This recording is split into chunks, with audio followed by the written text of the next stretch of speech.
बोले जगदम्बिके माता की जय। भगवान शंकर माता पार्वती की जय। शक्ति बालाजी महाराज की जय। ओम मां जय जय मां। ओम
मां जय जय मां।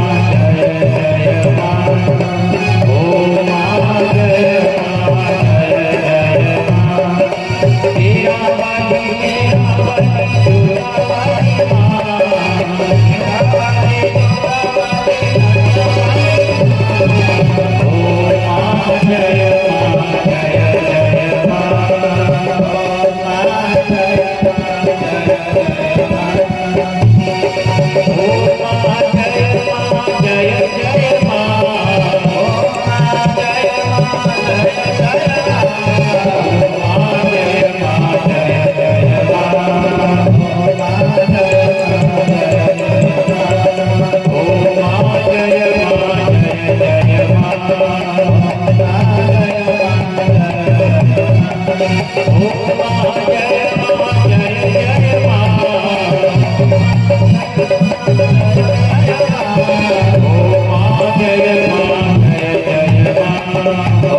जगदम्बिके माता की जय। कालिका महारानी की जय। भगवान का जब वह सुंदर सा विवाह हुआ है, और जब विवाह होता है तो विवाह के अंदर क्या होता है, नाना प्रकार के मंगल गीत होते हैं।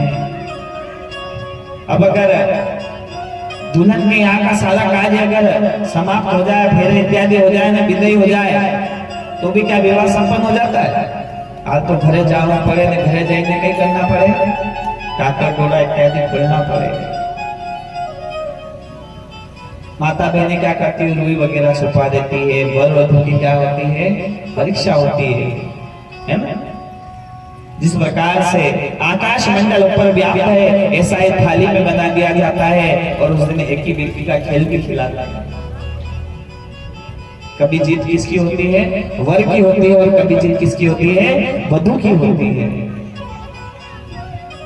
आज ऐसे लीलाओं को दिखलाते हुए भगवान शंकर के निवास स्थान हिमालय पर्वत पर आज भूत प्रेत जोगिनी शोगिनी वर 33 कोटि के देवता भगवान शंकर के जो विवाह में पधारे थे, सभी ने उस मंगलमय उस स्तुति को देखा है, उस दृश्य को देखा है, और सभी ने अपने आप को बार-बार धन्य समझा है। आज जो भगवान शंकर जी के जो दूत गण हैं, वो माता अपर्णा, माता पार्वती का हिमालय में आगमन जानकर अत्यंत प्रसन्न है कि पहले तो हम भगवान बाबा महाकाल भगवान शंकर के साथ में रहते थे, अब तो हमारे साथ में माता पार्वती जी भी रहेगी। शंकर की निधि इत्यादि गणों को बड़ा ही आनंद है कि चलो पहले तो फल फूल खा के दिन निकाल दे, चलो कम से कम अब तो अन्नपूर्णा देवी हमारे यहाँ पे आ रही है, तो कम से कम भोजन तो हमको मिलेगा। ऐसा विचार करके बड़े प्रसन्न हैं। माता के रहने के लिए एक गुफा में स्थान बनाया गया है। भगवान शंकर तो और वरदानी है, वे हिमालय पर ही अपने उस आसन पर ही बैठकर तप करते करते दिन व्यतीत करते हैं। भगवान और शंकर और माता पार्वती का जब विवाह हुआ है, तो आज बसंत का भी आगमन हुआ है और सभी शिवगणों ने भगवान शंकर व माता पार्वती का स्वागत करने के लिए आज बड़ी सुंदरता से आज कैलाश को सजाया है। भगवान शंकर की बारंबार महिमाओं का आज वे वर्णन कर रहे हैं। आइए हम भी भगवान शंकर के मस्तक नमाते हैं। भगवान शंकर का एक सुंदर सा श्रवण करते हैं। बोले भूत भावन भगवान पशुपतिनाथ भगवान की जय, महाकाल महाराज की जय।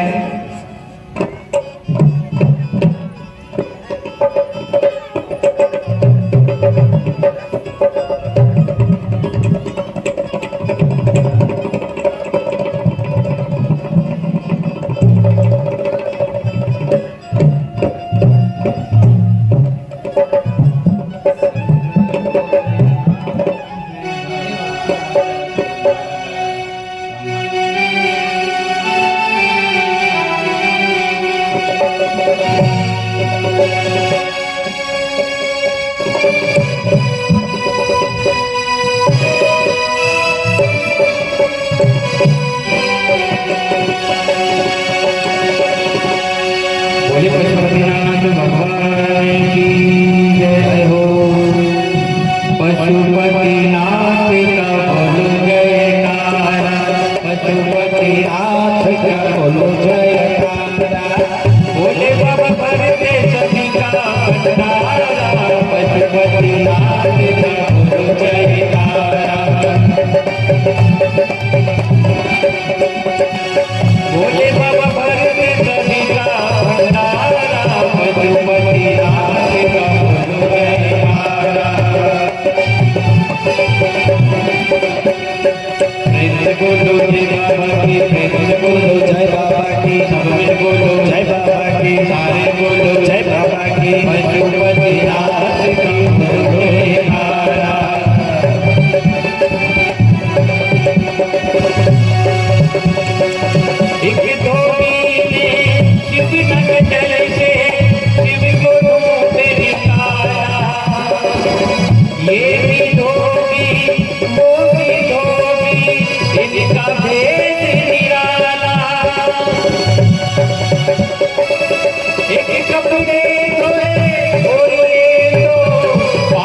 बोलो जयकारा, भोले बाबा बनते सभी का भंडारा, पशुपतिनाथ का बोलो जयकारा।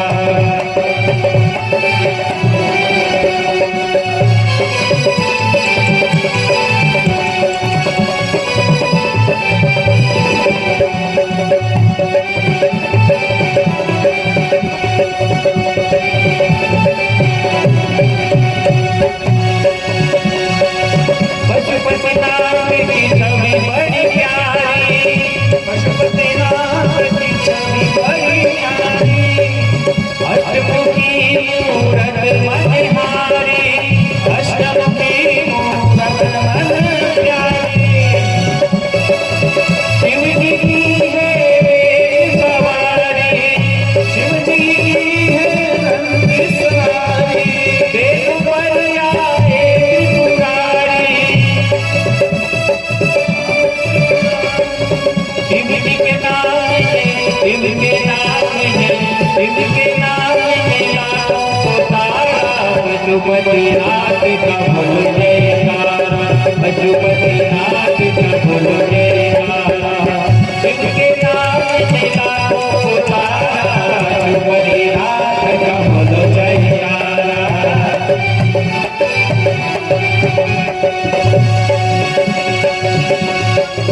ये आशीष प्रभु से मांगे, ये आशीष प्रभु से मांगे, आए यहाँ दोबारा, पशुपतिनाथ का बोलो जयकारा, पशुपतिनाथ का बोलो जयकारा,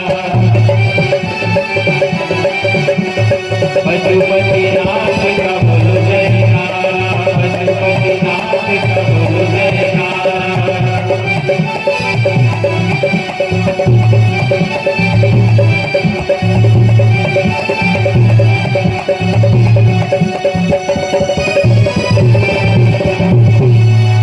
बोले पशुपतिनाथ की।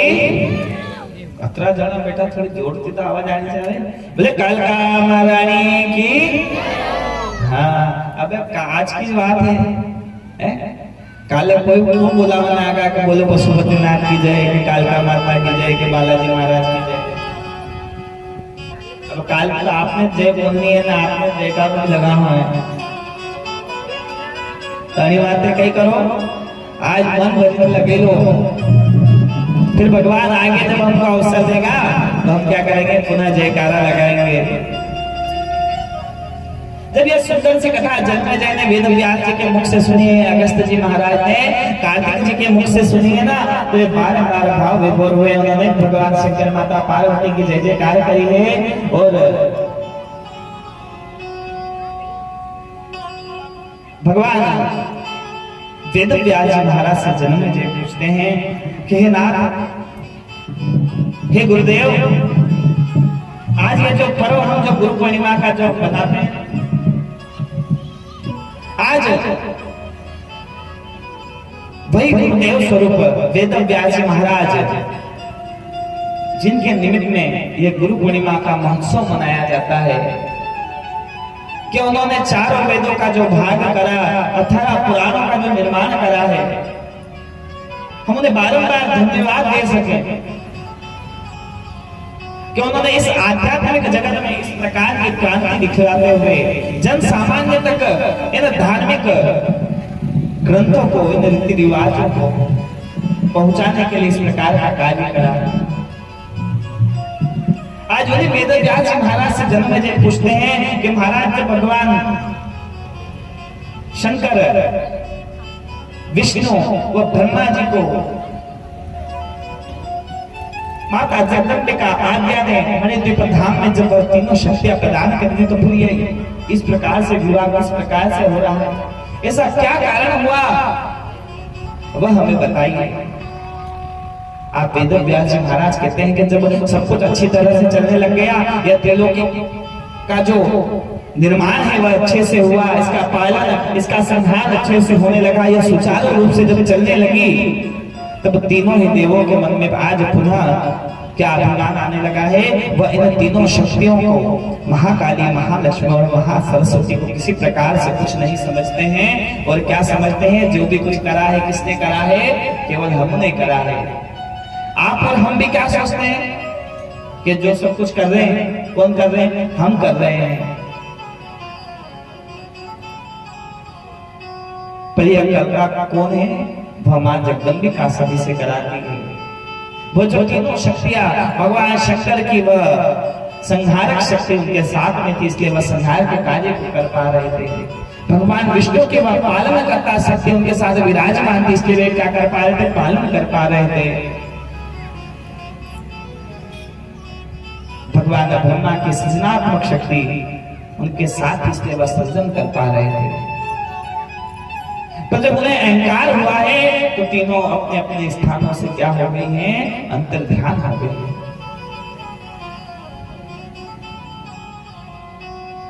एक रहस्य की बात कथा बताते हैं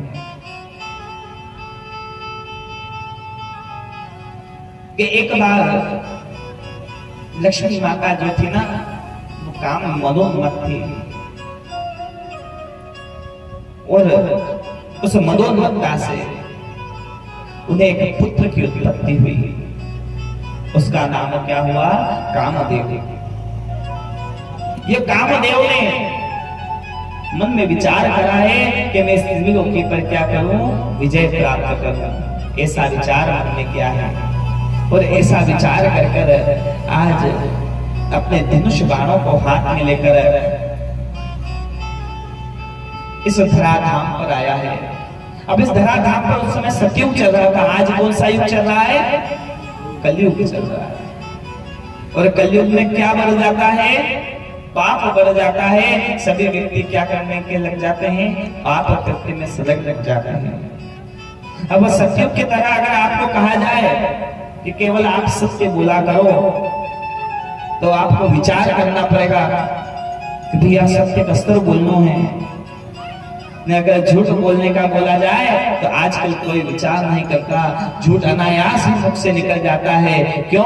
क्योंकि नित्य प्रति झूठ बोलने की आदत पड़ गई है और सत्य बोलना अब कठिन कार्य हो गया है। पर उस सतयुग में सभी लोग सत्य बोला करते थे, धर्म पर चला करते थे, किसी को किसी से द्वेष नहीं था, ईर्ष्या नहीं थी। जब वर्षा जो थी वह भी सुचारू रूप से होती थी, फसलें सुचारू रूप से होते थे, किसी के अंदर आपस में कोई भेदभाव नहीं था। अभी तो कामदेव ने जब इस पृथ्वी पर आए हैं ना, तो आज सभी के मन में क्या उत्पन्न करा है, लोभ उत्पन्न करा है।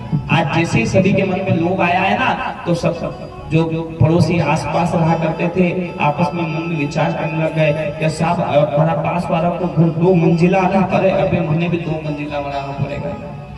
और जैसे ये लालच आया तो मन में क्या आ गया, ईर्ष्या आ गई, द्वेष आ गया कि ऐसा किस प्रकार से करूं। तो क्या करना चालू कर दी, बुराइयां करना प्रारंभ कर दी, दूसरे की टांगे खींचना प्रारंभ कर दी, आपस में ही एक दूसरे से वो लड़ने लग गए। किसकी वजह से, उस काम, क्रोध, मोह, मद, मात्सर्य रूपी बाण जो कामदेव ने इस पृथ्वी पर चलाए हैं। या दैत्य भी जो थे ना, वह धर्म का कार्य क्या करते थे, तपस्या इत्यादि क्या करते थे। आज कामदेव ने उन्हें भी जब बाणों से बीता है तो उनके अंदर तामसीय गुण उत्पन्न हुए हैं। देवताओं पर जब इन बाणों को चलाया है तो उनके अंदर राजसीय गुण उत्पन्न हुए हैं। और उन्होंने भी क्या मन में विचार करा है कि इन दैत्यों को हम समूल नाश कर देते हैं। दैत्य मन में विचार करते हैं कि इन देवताओं को हरा देते हैं, तो हम क्या करेंगे, स्वर्ग पर राज्य करेंगे। और देवता क्या सोचते हैं कि इनको पाताल से भी हम भगा दें, तो क्या हुआ कि कभी हमारे स्वर्ग पर कोई आक्रमण ही न कर पाए। ऐसा विचार कर जब त्रिलोकी का विजय पाने के लिए आज कामदेव बारंबार चले हैं और सभी प्रकार से विजय प्राप्त करते हुए, इंद्रादि देवताओं को जीतते हुए आज कामदेव आगे बढ़ते हैं। और नारद जी महाराज के ऊपर आज कामदेव अपने बाणों का प्रहार करते हैं और उस बाण से भगवान की न जाने कौन सी लीला थी कि भगवान नारायण के भक्त नारद जी महाराज, जो कि कभी किसी माया के बंधन में नहीं फंसते हैं, आज उन बाणों से विदित हो जाते हैं और उनके मन में जो विचार होता है कि मैं भी आज क्या करूं, विवाह कर लूं, ऐसा विचार मन में हो जाता है। ऐसा किस प्रकार से? क्योंकि जब वो बाण से व्यथित हुए ना, तब उन्होंने बाण से व्यथित हुआ जानकर आज अपने आप को क्या समझ रहे हैं कि मैंने तो कामदेव पर विजय प्राप्त करने में कामदेव से क्या हो गया हूँ, जीत चुका हूँ। ऐसा मानकर ब्रह्मा जी महाराज के पास में गए। ब्रह्मा जी महाराज को कहा है कि हे पिताजी, मैंने क्या कर लिया है, काम पर विजय प्राप्त कर ली है। भगवान ब्रह्मा जी ने समझाया कि बेटा बहुत अच्छी बात है, पर यही बात भगवान शंकर से मत कहना। अच्छा, उन्होंने मन में ठानी, सबसे पहले कहां पर गए, भगवान शंकर के पास में गए कि हे भाई, हे दादा, हे भगवान शंकर, आपके चरणों में बारंबार प्रणाम है। आज पता है क्या हुआ, मुझे कामदेव मिला था और मैंने उस पर विजय प्राप्त कर ली है। महादेव तो महादेव में भोले भंडारी है, वह भी नारद जी महाराज को यही समझाते हैं कि नारद, ये बात भगवान विष्णु को मत कहना। जब ऐसा सुना तो उन्होंने यही मन में धारण कर लिया कि चलो पहले कहां जाता हूँ, भगवान विष्णु के समीप में जाता हूँ। और आज भगवान विष्णु के समीप में गए हैं और विष्णु भगवान के समीप में जब गए हैं तो भगवान विष्णु अपने शेष शैया पर विराजमान है और आज भगवान नारायण के नाम का उच्चारण करते हुए श्रीमन नारायण नारायण नारायण श्रीमन नारायण नारायण नारायण श्रीमन नारायण नारायण नारायण श्रीमन नारायण नारायण नारायण श्रीमन नारायण नारायण नारायण श्रीमन नारायण नारायण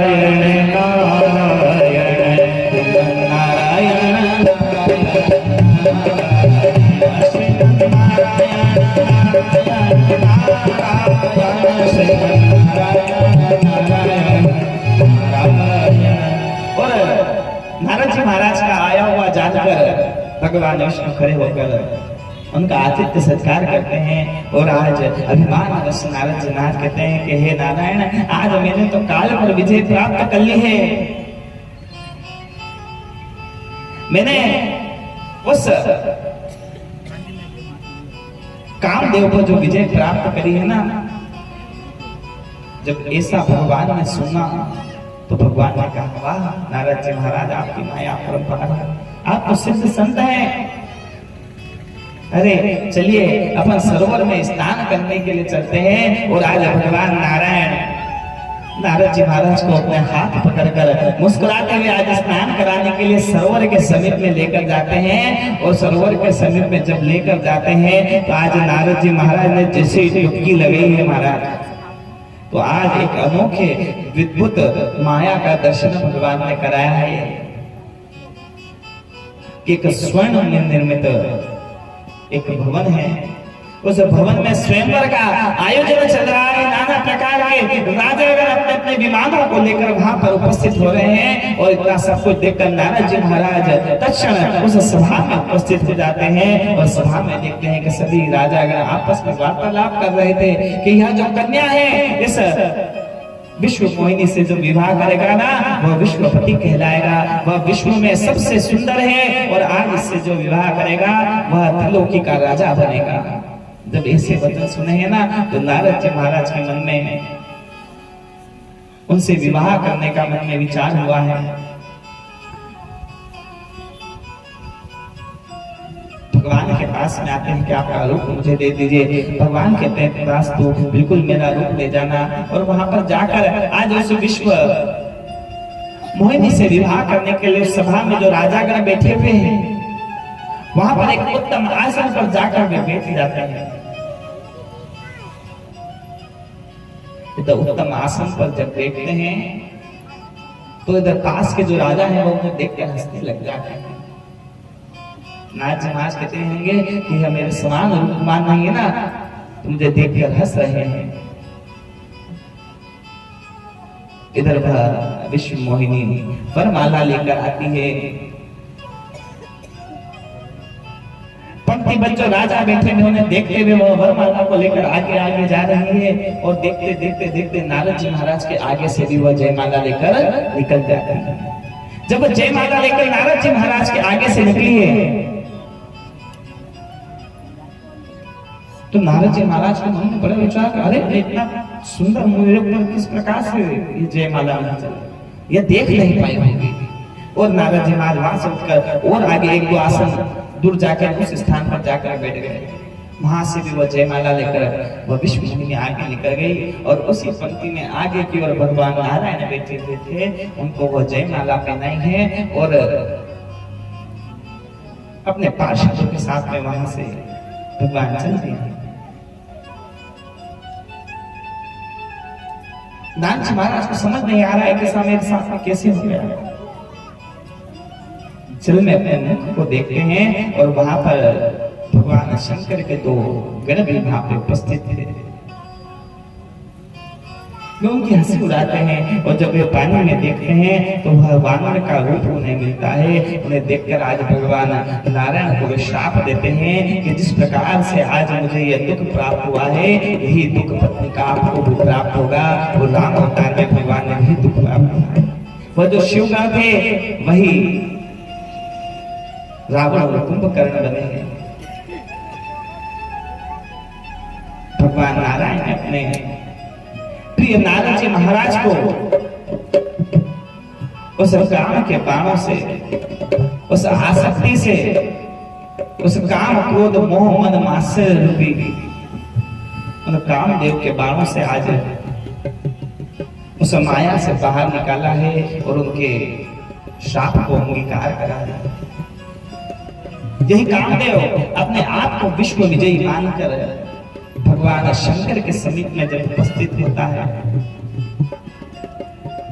अपनी पत्नी रति देवी के साथ में यह नृत्य गीत करता हुआ, बसंत के आगमन करता हुआ यही बाणों को चलाता है। ये पहले काम का बाण चलाता है भगवान शंकर पर, किसी प्रकार से कोई उसका प्रहार नहीं होता, किसी प्रकार से उस बाण का कोई फल नहीं बता पाता। मोह रूपी बाण चलाता है कामदेव, उसका भी कोई असर भगवान महादेव पर नहीं होता। मद का बाण चलाता है, मात्सर्य का बाण चलाता है, कुछ नहीं होता है। जब इतना सब कुछ हो जाता है ना, तो आज क्रोध रूपी बाण चलाता है और आज भगवान शंकर के वह तीसरा नेत्र उससे खुल गया है और उसे जलती हुई धधकती हुई ज्वाला से आज वो कामदेव जलकर भस्म हो गया है। जब वो कामदेव भस्म हो गया है तो रति देवी ने बारंबार भगवान शंकर से प्रार्थना करी कि ना, हम तो हमारे कार्य को ही करने आए हैं, अगर हम हमारे कार्य को नहीं करेंगे तो इस कार्य को कौन करेगा। भगवान ने उसकी बात को सुना है और वरदान दिया है कि यह कामदेव भगवान कृष्ण का जब अवतार होगा तो उनके पुत्र प्रद्युम्न के रूप में उत्पन्न होगा।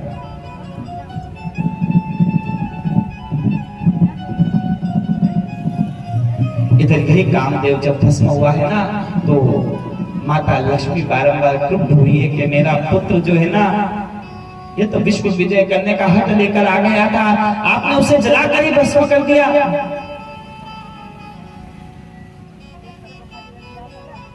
जब ऐसा उन्होंने देखा है तो बारंबार से वचन कहने लगी है। उन वचनों को सुनकर माता पार्वती के मन में क्रोध आ गया है कि हे, तुम मुझे बारंबार क्या कहती हो, मेरे पति को इस प्रकार के वचन तुम कैसे कह सकती हो। अरे जाओ, मैं तुम्हें श्राप देती हूँ कि तुम भी इसी प्रकार अपने पति का है ना जो सोच होगी ना, उसके दुख से दुखित रहोगी। तो माता पार्वती भी कह देती है कि अरे मैं उस सोच से दुखी रहूंगी, मैं तो अपने पति को छोड़कर परित्याग करना पड़ेगा। जब इस प्रकार से दोनों एक दूसरे को बारंबार श्राप देने लग गई हैं और इधर माता सरस्वती ने प्रकट होकर उन्हें रोकने का प्रयास करा है। तो आज जब रोकने का प्रयास करा है तो दोनों ने मिलकर उन्हें भी श्राप दे दिया है कि जाओ, तुम हमें क्या बीच में रोकने आती हो, बड़ी ज्ञानवान बनती हो, जाओ। तुम्हारा पति है ना, तुम्हारे पति की तुम्हारे ऊपर जो आसक्ति है वही तुम्हारे बच्चों पर भी इसी प्रकार की आसक्ति रहेगी। जाओ, द्रवित हो जाओ, अदृश्य हो जाओ। यही कहने से माता सरस्वती नदी जो बहा करती थी वो द्रवित होकर बहने लगी हैं। और पूर्व समय में जब दूसरा श्राप उदय हुआ है तो वह अदृश्य हुई। इसी श्राप के कारण माता सती को भगवान शंकर का त्याग करना पड़ा। और वह जब पुनः श्राप से उड़ीण हुए हैं, तीनों देवों को अपना अभिमान जब जाता रहा है कि यह सब करने वाले जब हम कुछ भी नहीं हैं, यह सब करने वाली तो हमारी शक्तियां ही हैं।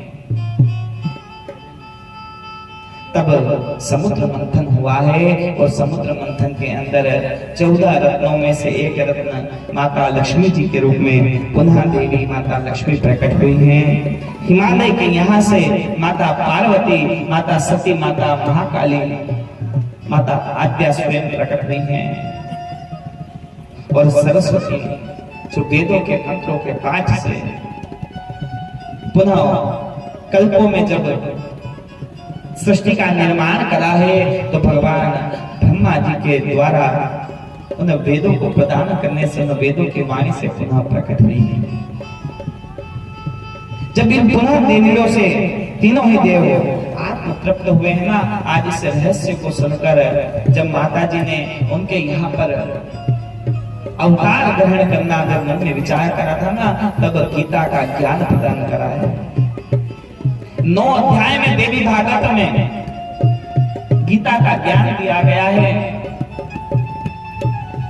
यह ज्ञान माता जगदम्बिका स्वयं हिमालय जी महाराज को बतला रही है कि हिमालय, इस संसार में जो सब कुछ दिखाई दे रहा है, सर्वम कल्विदमेवाह नान्यदस्ति सनातनम, वह सब कुछ मैं ही हूँ, मेरे अलावा कुछ भी नहीं है।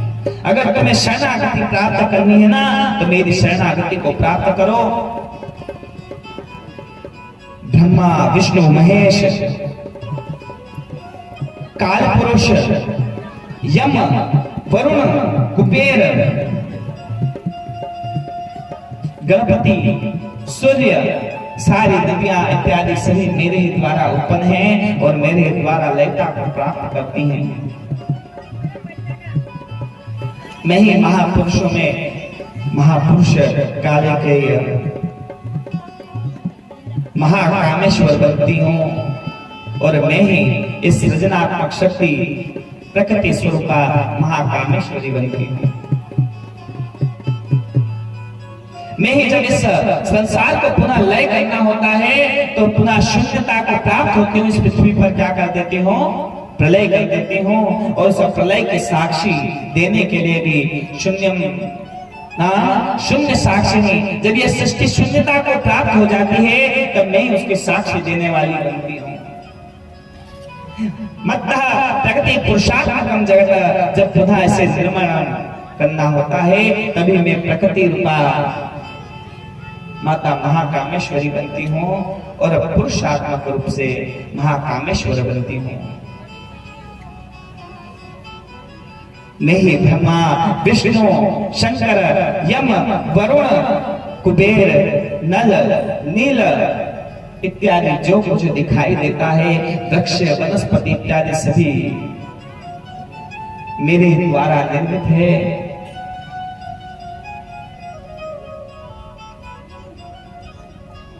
जब इस प्रकार का यह अद्भुत ज्ञान प्रदान होता है, उसी के अंदर ध्यान के रूप में जो हमने माता के जगदम्बिका के 99 मंत्रों का ध्यान करते हुए हमारे शरीर में जो सप्त चक्र जो है, मूलाधार, स्वादिष्ठान, मणिपुर, अनाहत, विशुद्धि, आज्ञा और सहस्रार, इन सभी के बारे में उसमें बताते हैं। नाना प्रकार की जगदम्बिका की भक्ति करने के लिए उन वस्तुओं को बताते हैं कि किस प्रकार की 3 प्रकार की पूजा होती है। कौन सी? एक मानसिक पूजा जो मानस रूप से की जाए, एक कायिक पूजा के काया के द्वारा जो पूजा की जाती है वह भी 3 प्रकार से है। एक पंचोपचार द्वारा, एक षोडशोपचार द्वारा और एक राजोपचार द्वारा। नवरात्रि पर्वों में पर्वादि तिथियों पर, मकर संक्रांतियों पर, सूर्य के उत्तरायण दक्षिणायन पर, माता जगदम्बिका के नचारवही रात्रियों पर, माता जगदम्बिका के मंत्रों का, दुर्गा सप्तशती का, श्रीमद देवी भागवत का पुराण करना चाहिए, पठन पाठन करना चाहिए। जो इसे करता है वह बारंबार उत्तम गति को प्राप्त होता है। यही नारद जी महाराज को पंचधा प्रकृति के बारे में विस्तार प्राप्त होता है कि माया योग, माया, माता लक्ष्मी, पार्वती और सरस्वती न पांचों के बारे में ज्ञान प्राप्त होता है। स्वाहा और स्वधा रूपी अग्निदेव की 2 पत्नियां हैं। अभी हम हवन करने बैठे थे ना, तब क्या बोल रहे थे? स्वाहा। आप विचार करो कि यह 33 कोटि के देवी देवता है, 33 प्रकार के देवी देवता है। हम आहुतियां प्रदान करते हैं, कितनी आहुतियां? 1000 आहुतियां प्रदान कर देते होंगे, 10,000 आहुतियां प्रदान कर देते होंगे, पर देवता कितने हैं? करोड़ों की संख्या में। क्या इतनी से आहुति प्रदान करने से वह तृप्त हो जाते होंगे, उनका पेट भर जाता होगा? नहीं ना। तो कैसे भरता होगा? कैसे वह तृप्ति को प्राप्त होंगे? तृप्ति कैसे होती है? आपने कभी घर पर भोजन किया हो, ने घर पर भोजन करके ने क्या होता है? पेट भरा जाता है ना। बहुत अच्छा भोजन बन जाए तो क्या हो जाता है? पेट भरा जाता है।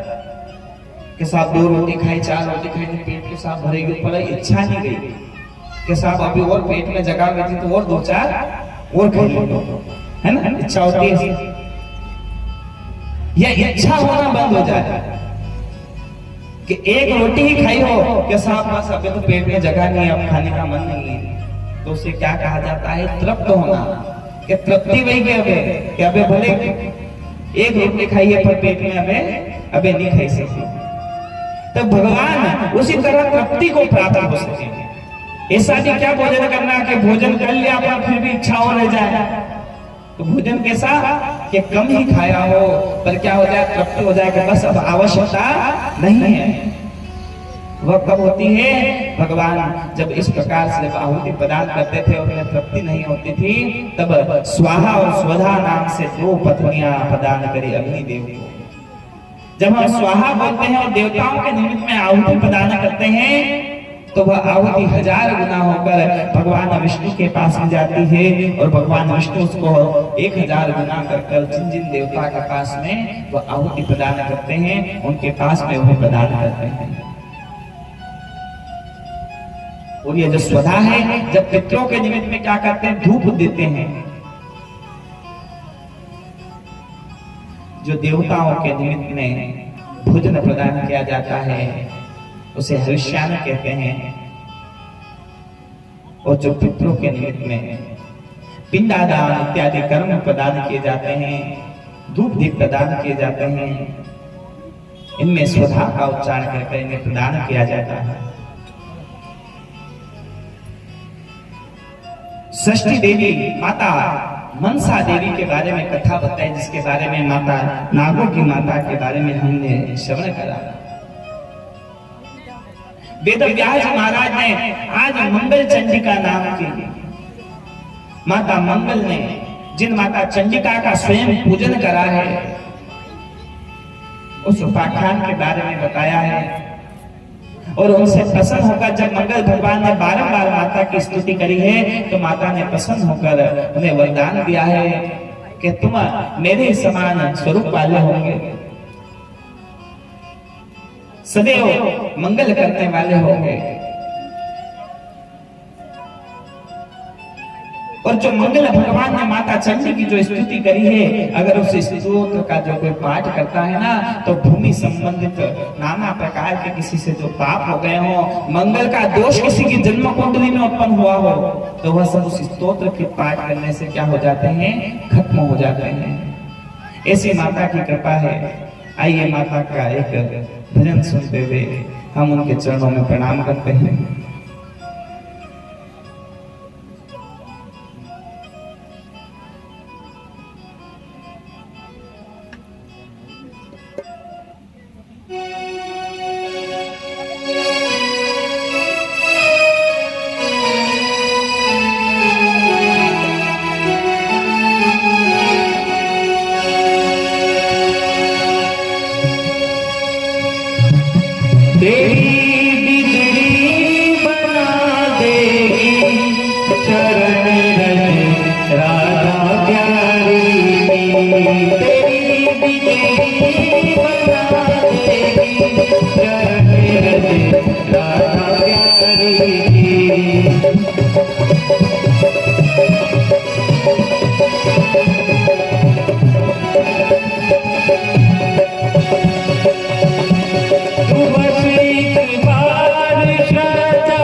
जगदम्बिके माता की जय। वेदव्यास महाराज जी का अत्यंत रहस्यमय व्याख्यान को बताते हैं। आइए हम उसे श्रवण करते हैं कि समय अनुसार जब यह सृष्टि समय बीतने लगा और एक समय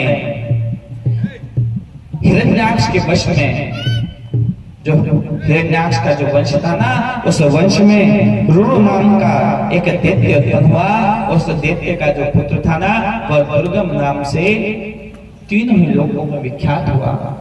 उसने परब्रह्म का तप करा और उन तप से प्रसन्न कर जब वह तप करने लगा तो परब्रह्माय नमः, ओम परब्रह्माय नमः, ओम परब्रह्माय नमः। जब इस प्रकार का वह जब तप करने लगा तो उस तप से प्रसन्न होकर परब्रह्म भगवान ने आज से वर मांगने के लिए कहा है कि हे दुर्गा मां, क्या वर मांगते हो? जो तुम वर मांगो ना वो मैं तुम्हें प्रदान करूं। जब उसने ऐसा कहा है तो उसने ज्ञात करा कि मेरे पर दादाजी वगैरह जो हुए उन्होंने सभी प्रकार की वस्तुओं को मान लिया कि ना मैं कभी जल में मरूं, ना थल में मरूं, ना वायु में मरूं, ना आकाश में मरूं, ना दिन में मरूं, ना रात में मरूं। और फिर भी क्या हुआ, उनकी मृत्यु हो गई। ये देवता लोग को न जाने कहां से कोई ना कोई युक्ति छुपाए लेते हैं और उस युक्ति के द्वारा हम दैत्यों का वध कर लेते हैं। और सारा ज्ञान हमें कहां से प्राप्त होता है, वेदों से प्राप्त होता है। हमें ज्ञान की जो उत्पत्ति हुई है यह सब कहां से हुआ है, उन वेदों के द्वारा हुआ है। तो मैं काम करता हूं, उन वेदों को ही मांग लेता हूं। और उसने ब्रह्मा से, पर ब्रह्म भगवान से क्या करा, उन चारों ही वेदों को मांग लिया। जब चारों ही वेदों को मांग लिया तो उन चारों ही वेदों को ले जाकर वह रसातल में लेकर गया है। अब रसातल में जब वह चारों वेदों को लेकर गया है तो यह सृष्टि क्या हो गई है, ज्ञान शून्य हो गई है। यज्ञ इत्यादि सब बंद हो गए हैं और सभी देवता लोग क्या होने लग गए हैं, क्षीण होने लग गए हैं। उनकी शक्तियां क्या होने लग गई हैं, कम पड़ने लग गई हैं। जब शक्तियां कम पड़ने लग गई हैं तो दैत्य क्या होने लग गए हैं, बलवान होने लग गए हैं। इधर दैत्यों को बलवान होता हुआ देखकर इस राजा दुर्गम ने पातालपुरी पर अपना राज्य स्थापित करा है। और पातालपुरी पर जब राज्य स्थापित हो गया है तो उन्हें अपने महान सेनापतियों को साथ में लेकर स्वर्ग आदि लोकों पर उसने चढ़ाई करी है। यम, कुबेर, वरुण, अग्नि इत्यादि दशों दिक्पालों को जीतते हुए इंद्रादि लोकों को उसने जीत लिया है। और जीतते जीतते जब तीनों ही लोकों में हाहाकार मचा है ना, तो पुनः देवताओं ने माता जगदम्बिका को याद करा है कि हे माता जी, जब आपका अवतार हुआ था, आप क्या बनी थी, महिषासुर मर्दिनी बनी थी, चंड मुंड का वध करा था। तब माता जी का जब नाम प्रार्थना, हे माँ चामुंडा, चामुंडा माता की जय। उन्होंने चामुंडा माता को आज याद करा है। और जब चामुंडा माता को याद करा है ना, तो आज माता ने प्रकट होकर कहा है कि हे देवो, तुम्हें किस प्रकार की विपदा आई है, बताओ, मैं तुम्हारे सभी प्रकार के कष्टों का निवारण करूं। और आज माता जगदम्बिका की वह एक शक्ति प्रकट करती हैं और वह इस दुर्गम दैत्य को मारने के लिए जब जाती हैं तो यह दुर्गम दैत्य जो होता है ना, वह क्या करने लग जाता है, उनकी तपस्या करने लग जाता है। जैसे मान लिए आज इंद्राणी गई हैं तो वह इंद्राणी शक्ति की जाकर तपस्या करने लग जाता है। ओम इंद्राणी नमः, ओम इंद्राणी नमः, ओम इंद्राणी नमः। जब इंद्राणी देवी देखती है तो मेरा भक्त है, मैं इसे किसे जन्म प्रदान कर सकती हूँ, और वह उसके पास में रुक जाती। इधर पुनः देवता लोग को प्रार्थना करते, इधर माता जी अपने दूसरी शक्ति को बेचती। ऐसे करते करते करते करते उसने अपने 15 शक्तियों को जो था वह अपने वश में कर लिया। जब 15 शक्तियों को अपने वश में कर लिया है तो आज 15 शक्तियों का उस दुर्गम के वश में जानकर आज सभी देवता लोग बारंबार भयभीत हुए हैं। भगवान नारायण ने कहा है कि अगर यह अंतिम शक्ति, ये षोडशी शक्ति जो इसने आज प्रसन्न कर ली, तो हम देवताओं पर अब अनंत काल तक इस दैत्य का क्या चलता रहेगा, राज्य चलता रहेगा। इसीलिए अब हमें क्या करना चाहिए, इस शक्ति को प्रसन्न नहीं करने देना चाहिए उस दुर्गम दैत्य को। कि क्या उपाय सुझाया जाए, तो आज सभी देवताओं ने उपाय सुझाया है कि ऐसा एक रथ बनाया जाए जिसके ऊपर यह दुर्गम दैत्य माता के समीप में न जा पाए। तो आज सभी देवताओं ने मिलकर आज एक व्यू की रचना करी है ना। आज हम लोग देखते हैं कि सब नाना प्रकार के, पहले जब ये युद्ध होते थे तो सब अपनी सेना को एक व्यू बनाकर, जैसे हमने महाभारत का युद्ध सुना तो उसमें कौन सा व्यू बनाते हैं, चक्र व्यू बनाते हैं। उस व्यू के अंदर क्या हो जाता है, पांडव के अंदर केवल अर्जुन भेदना जानता था और उसका पुत्र कौन, अभिमन्यु भेदना जानता था, उससे निकलना नहीं जानता था। ऐसे ही नाना प्रकार के मयूर व्यू, शकट व्यू, क्रोंच व्यू इत्यादि व्यू बना करते थे। और आज उन व्यू को बनाने के लिए आज जो सभी देवतागण आज एकत्रित हुए हैं और आज सभी शक्तियों का आह्वान किया गया है। काली तारिणी बाला त्रिपुर भैरवी रमा बगला चैव मातंगी त्रिपुर सुंदरी तथा कामाक्षी तुलजा देवी जम्बिनी मोहिनी तथा छिन्नमस्ता काली च दश सहस्रा बाहुयुधा। सभी दश महाविद्या देवी आज वहां पर प्रकट हुई हैं और देवताओं ने 54 त्रिकोणों वाला एक भव्य रथ बनाया है, जिसके मध्य में माता जगदम्बिका उस स्थान पर राज राजेश्वरी माता बाला त्रिपुर सुंदरी, माँ राज राजेश्वरी माता ललिता त्रिपुर सुंदरी विराजमान हैं। और आज उस सभी जो देवतागण है ना, उन एक एक कोने के ऊपर बैठ गए हैं। अब जो त्रिकोण है, अब आप में से किस किस ने श्रीअंग देखा है, श्रीअंग देखा है किसी ने? पिरामिड ऊपर की तरफ क्या होता है, एक बिंदु होता है, मध्य स्थान जिसके ऊपर माता जगदम्बिका स्वयं विराजमान है। उसके नीचे सत्व रज और तमो गुण रूपी वह त्रिकोण बने हुए हैं। उसके नीचे 6 ऋतु रूपी, उसके नीचे 6 माता जी के सहचरी शक्ति रूप में, उसके बाद अष्टधा प्रकृति, इस प्रकृति का वलय बने हुए हैं। उसके बाहर की ओर 10 दिशाओं से रक्षा करने वाले 10 दिक्पाल विराजमान हैं और 4 द्वार हैं, जिस पर एक और भगवान गणेश, एक और बटुक भैरव, एक और काल भैरव और एक और कौन है, चतुष्षष्ठी योगिनी माता की 64 सखियां विराजमान हैं। उस सुंदर से रथ के मध्य में जब माता जी विराजमान है, जिससे कि वह जो दुर्गम देखते हैं ना, वो माता के क्या समीप में न जा सके, क्योंकि उसको भी अगर प्रसन्न कर लिया तो क्या होगा, देवताओं की हार हो जाएगी, उन्हें कोई बचाने वाला नहीं बचेगा। और यह दुर्गम की जो मृत्यु हो सकती है ना, वह केवल किससे हो सकती है, माता जगदम्बिका के हाथ हो सकती है, एक स्त्री के हाथों में हो सकती है।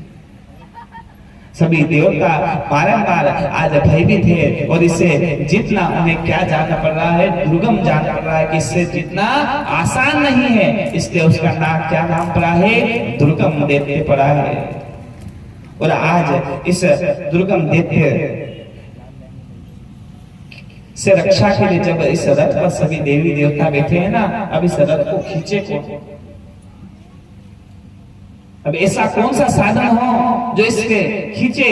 तब बारंबार इस रथ के खींचने के लिए इस रथ को तो केवल मैं ही खींच सकता हूँ, ऐसा मन में अभिमान लेकर भगवान नारायण ने सिंह का रूप धारण करा है कि मैं सिंह बनता हूँ और मैं इस रथ को क्या करूंगा, खींच लूंगा।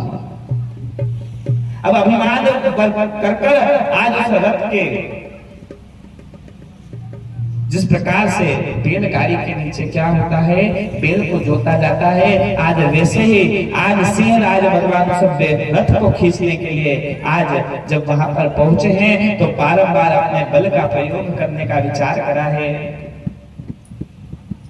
आज माता जी ने भी अपनी माया को बताया है और बारंबार प्रयास करने पर भी भगवान विष्णु से वह रथ खींचा नहीं गया। क्यों? क्योंकि माता को अगर उस रथ को खींचना है ना, तो उसे खींचने की एक ही डोरी है, एक ही लगाम। वह रथ कैसे आगे बढ़ता है? जब हम भगवान के नाम का क्या करें? उच्चारण करें। भगवान के नाम की क्या जपें? माला जपें। वह माला उस रथ की क्या है? धुरी है, डोरी है। अब इधर जब अभिमान भगवान नारायण का चला गया कि मैं तो इस रथ को अपने बल से तो खींच नहीं सकता, और मैं अपनी भक्ति से खींचने का प्रयास करता हूँ। और वह भगवान माता जगदम्बिका का नाम लेने लग जाते हैं। ओम ऐं ह्रीं क्लीं चामुंडायै विद्महे।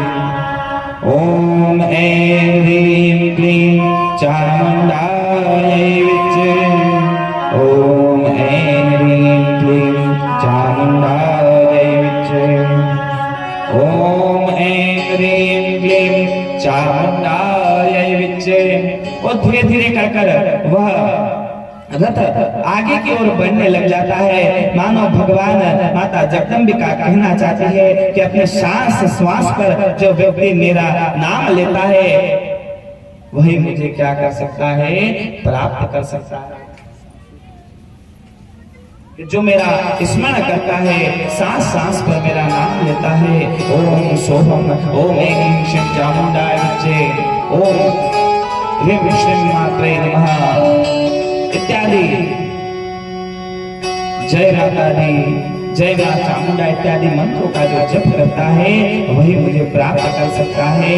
कैसे किस प्रकार से वह आज भगवान नारायण माता के नामों का जब जय जयकार करना चालू करा है, एक एक श्वास पर माता जी का जब नाम लेना चालू करा है, तो आज माता जी उस दिव्य रथ पर आरूढ़ हुई है और सभी ने माता की जय जयकार करी है। बोले दुर्गा महारानी की जय।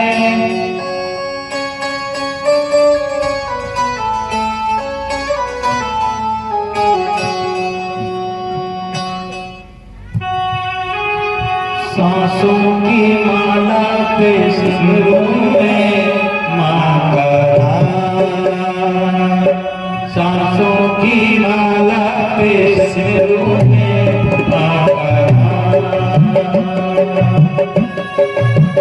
मां का नाम, मां का नाम, मां का नाम, मां का नाम। सांसों की माला पे सिमरूं में मां का नाम।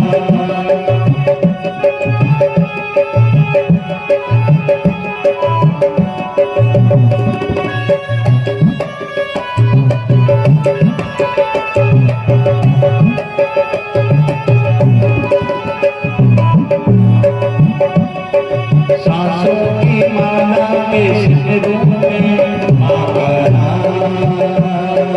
सांसों की माला पे सिमरूं में मां का नाम। मां का नाम का सुमरना पड़ता है क्योंकि माता जी अंत समय में या पूरे जीवन में काम आती है। बाकी कोई संसार का कोई भी काम नहीं आता है, भले वो पति हो, बेटे हो, पोते हो, कोई भी हो।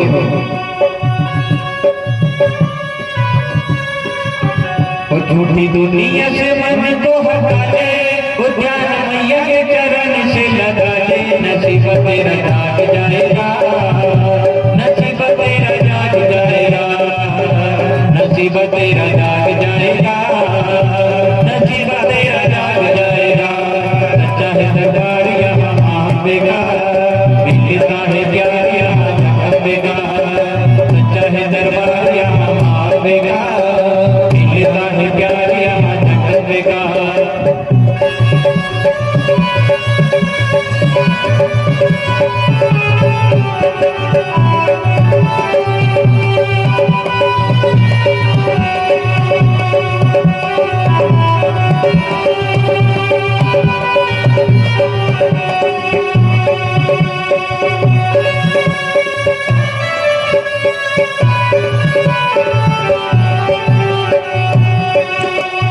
झूठे संसार का तो चलन अनोखा है, पग पग मिले यहाँ धोखा ही धोखा है।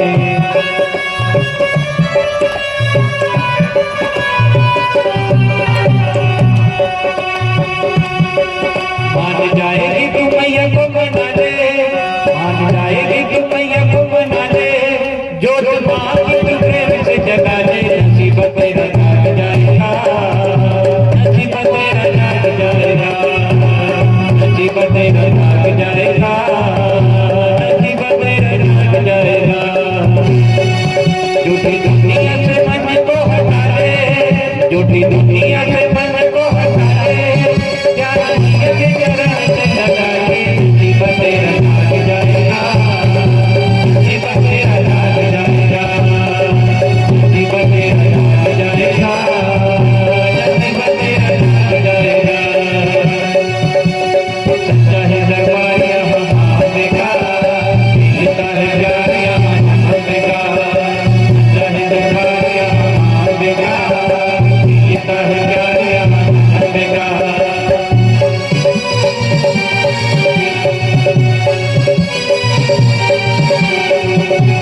मान तेरे पास है तो मान तेरा खाएंगे, हुआ जो खत्म तो नजर नहीं आएंगे।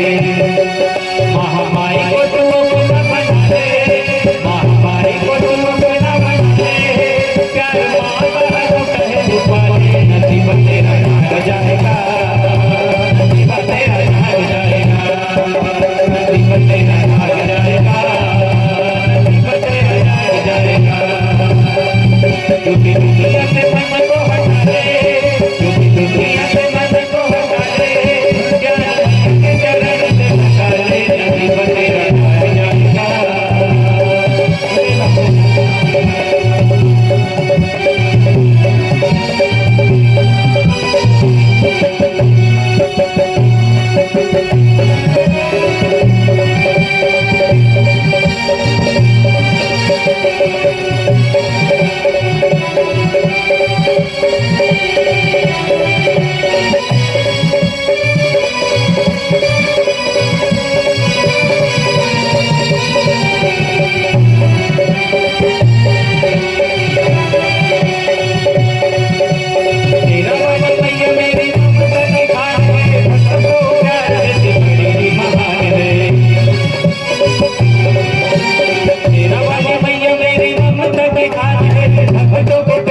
दुनिया से मन को हटा दे, क्योंकि दुनिया से मन को हटा दे, ज्ञान के चरण से हटा दे, नसीब तेरा जाग जाएगा।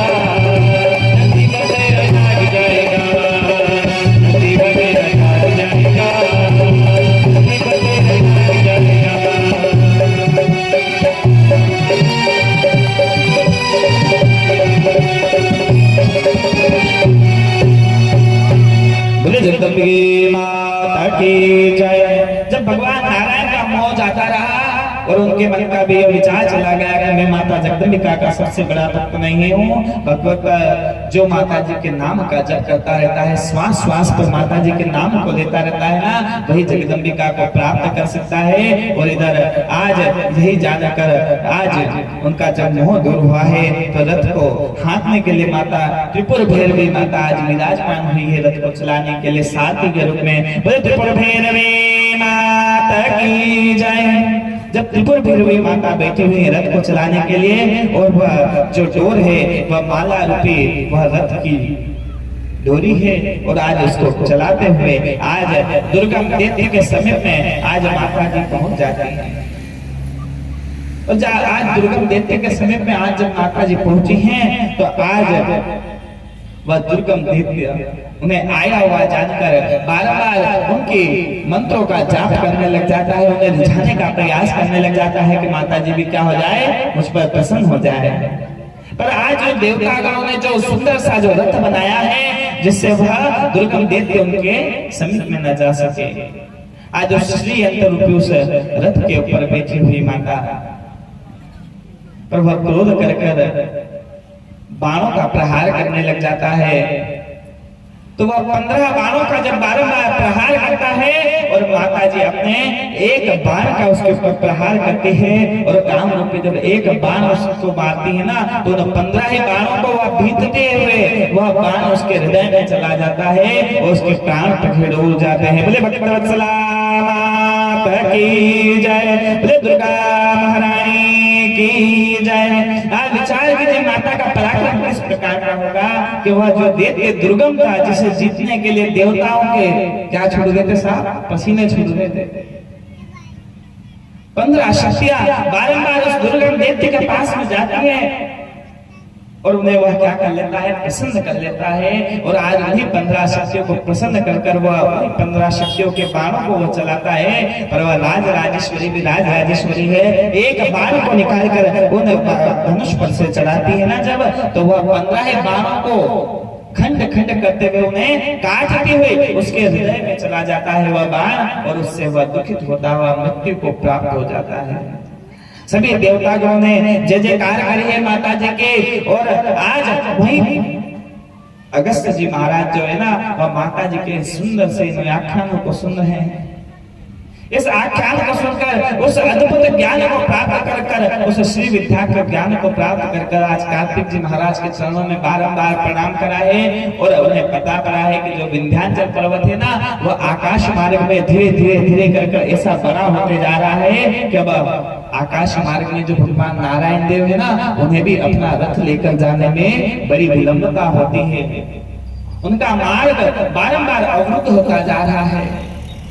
आज उसी विंध्याचल पर्वत को झुकाने की युक्ति लगाते हुए, आज विचार करते हुए अगस्त जी महाराज आज तीर्थाटन करने के विचार से आज निकले हैं। और आज तीर्थाटन करने के जब विचार से निकले हैं, तो आज अगस्त जी महाराज जब आगे की ओर जब चलते हैं, तो जहां जहां चलते हैं तो 10 कोस की दूरी पर क्या करते हैं, एक मंदिर का निर्माण करते हैं। वहां जब रात्रि में विश्राम करते हैं तो माता जी का वहां पर सहस्रार पूजन करते हैं, और एक माता जी की एक प्रतिमा का स्थापना करते हैं। धीरे धीरे चलते चलते चलते चलते जिस क्षेत्र में वे जाते हैं, है ना, आज आप देखे होंगे जहाँ पे हजारों वर्षों पुराने ऐसे ऐसे मंदिर बने हुए हैं, ऐसी प्रतिमाएं विराजमान हैं, जहाँ पर आज भी हम विचार करते हैं कि यहाँ पर मंदिर किसने बनाया होगा। नहीं होता आपके मन में विचार कि आज से 500 साल पहले, 700 साल पहले, 1000 साल पहले, 10,000 साल पहले इतने ऊंचे ऊंचे पहाड़ों पर, कंदराओं में, जंगलों में, जहां पर आज भी पहुंचना क्या है बड़ा मुश्किल है, दुर्गम स्थान है, जो उन स्थानों पर बड़े बड़े शिलाओं से, बड़े बड़े पत्थरों से क्या बनाए गए हैं, मंदिर बनाए गए हैं। ऐसे दुर्जन स्थान पर जहां पर मानव दिखाई नहीं देते हैं, कोसों कोसों दूर तक, ऐसे स्थान पर क्या बने हुए हैं, माता जगदम्बिका के मंदिर बने हुए हैं। तो आप विचार करो वो सब किसने बनाए होंगे। ऐसा बताते हैं कि यह अधिकाधिक मंदिर जो है ना, ये अगस्त जी महाराज जब यहाँ से तीर्थाटन करने के लिए जब निकले थे ना, तो हर 10 कोस की दूरी पर वे रात्रि का विश्राम करते थे और वहां पर माता जी का पूजन करते थे, माता जी का मंदिर का निर्माण करते थे, माता जी की प्रतिष्ठा करते थे, जिससे जन सामान्य में वह कुछ मंदिर तो बड़े भव्यता को प्राप्त हुए, पर आज भी समय अनुसार कुछ मंदिर हैं जिन्हें आप और हम लोगों ने उनके ऊपर ध्यान नहीं दिया कि वहां माता स्वयं विराजमान है, और उन मंदिरों को भव्यता हम लोगों ने प्रदान नहीं करी। वह प्राचीन व रमणीय तो बड़े ही हैं, बड़े सौंदर्यपूर्ण वातावरणों में भी विराजमान है, पर हम क्या नहीं करते हैं, उनका जीर्णोद्धार नहीं करते हैं। और समय की जो गति है, तो एक ना एक दिन सभी चीजें क्या होती है, इस मिट्टी में मिल जाती है, तहस नहस हो जाती है। और वही समय के अनुसार वह जो धरोहरें हैं, वह पुरानी होने के कारण क्या हो रही है, बारंबार विध्वंसता को प्राप्त हो रही है। इसे बहुत से मंदिर आपने देखे होंगे, हमें उनका पुनः जीर्णोद्धार करना चाहिए। यह अगस्त जी महाराज जब धीरे धीरे चलते चलते जब आगे की ओर चलते हैं, तो आज यह विंध्याचल पर्वत उन्हें दिखाई देता है, और उन्हें अगस्त जी महाराज का आया हुआ जानकर आज वह उनके सामने झुकता है। तो आज अगस्त जी महाराज कहते हैं कि हे विंध्याचल, जब तक मैं पुनः लौट कर आ जाऊंगा, तब तक तुम इसी प्रकार से झुके रहना। और आज जग के कल्याण के लिए आज आप विचार कीजिए कि अगस्त जी महाराज आज उस विंध्याचल पर्वत पर चलते चलते हर 10-10 कोस की दूरी पर एक एक शक्तिपीठ का निर्माण करते हैं, और आज शक्तिपीठ के ऊपर जो देवियां विराजमान हैं, आज उन्हीं के फल स्वरूप विंध्याचल पर्वत नीचे की ओर झुक जाता है। ऐसे भक्त हैं जिन्होंने पर्वतों को भी झुका दिया, ऐसी माता जगदम्बिका की महिमा है। एक बार की बात है कि जो देवतागण जो थे ना, इनकी जब त्रिलोकी पर विजय हो गई, इन्होंने दैत्यों को क्या कर दिया, हरा दिया। जब दैत्यों को हरा दिया तो भागने से पहले तो जगदम्बिका की बड़ी जय जयकार करी इन्होंने। उस दुर्गम को मरा हुआ जानकर सभी जय जयकार करते हुए इंद्र को अपना राजा जानकर अभिमान वश उसे पालकी में बिठाया, और एक और वरुण, एक तरफ अग्नि, एक तरफ सोम, और एक तरफ वहीं के मंत्री सभासदगण वहां पे बैठे हैं। और मंत्री सभासदगण जो बैठे हैं वह पालकी को उठाते हुए आज इंद्र को ले जाने लगे हैं। इंद्र भी अपने आप को अभिमान बस उस राजसी गुणों से प्रवृत्त होता हुआ आज सभी उसकी जय जयकार कर रहे हैं। बोले इंद्र महाराज की जय। जब ऐसे जय जयकार सुन रहा है ना तो वह बड़ा प्रसन्न हो रहा है कि आज हमने दैत्यों को हरा दिया है। और जब इस प्रकार के वचन सुनकर बारंबार हर्षित हो रहा है ना, तो इधर माता जी ने भी मन में विचार करा है कि चलो इनकी परीक्षा ली जाए कि ये बड़े जब दुखों में आते हैं तो मेरे पास में आ जाते हैं कि माता जी हमारी रक्षा करो, माता जी हमारी रक्षा करो। अब इनकी विजय हुई है तो इन्हें मैं याद हूं कि नहीं याद हूं, चलो पूछ के आते हैं इनसे। आज माता जी ने छोटी सी बालिका का रूप धारण करा है, और जिस प्रकार से बच्चे खेल करते हैं ना, आज खेल करते करते ही एक स्थान पर एक छोटा सा खेत बनाया है। उस खेत के अंदर वो जोतते हुए उसके आसपास कुछ गेहूं बोए हैं, कुछ जौ बोए हैं। बालिका खेल वहां पे खेल रही है, और इधर यह देवताओं की इंद्र को पालकी में बिठाती हुई अपने विजय का जुलूस निकाल रहे।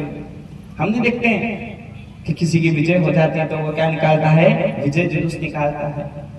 उसी प्रकार से वह विजय जुलूस निकालती हुई और देवता गणों की वह रैली माता जी के उस खेल प्रांगण के बीच में आने लग जाती है। वह देवता गणों में से अग्निदेव कहते हैं कि बालिके यह जो क्या खेल कर रही हो, मार कर हट जाओ, अन्यथा सभी चीजें रोक दी जाएगी, हट जाओ यहाँ से। अग्निदेव के इन वचनों को सुनकर वो बालिका कहती है कि हे देव, मुझ में इतनी शक्ति नहीं कि मैं इसे हटा सकूं, आप ही हटा देना इसे यहाँ से, मैं उधर साइड में खेल दूंगी।